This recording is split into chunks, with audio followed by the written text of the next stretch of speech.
If you go to open quote, it'll take you to your quote screen.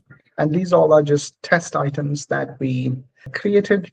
At the moment, like if you have a look at here, this roller blind. So let's say it's created and it's approved. Over here, this is approved.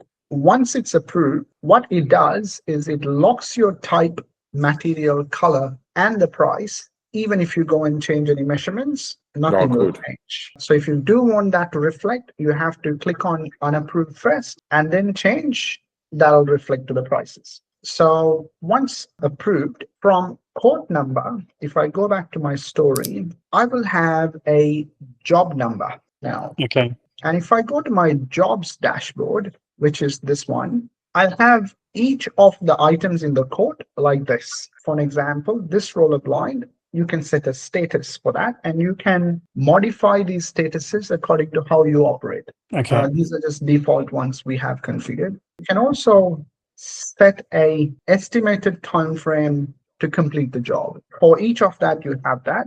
And then if you click on PO, it'll bring you to this particular screen and ask you to select your supplier. So at the moment, we have only configured a test supplier. So I'll just choose that.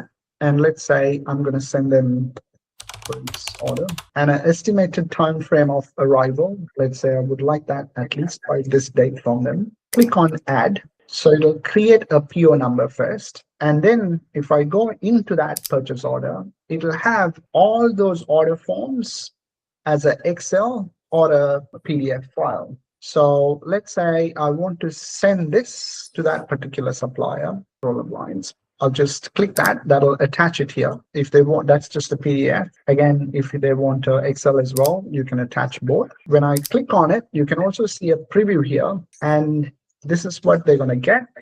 And if you don't want them to see these prices and stuff like that, you can turn those off. So after you have attached it, you will say email and say, hi, John, please send these goods. And I think that test supplier doesn't have an email address. So that's why it didn't send. Otherwise, this will send, attach that, send it to them as an email.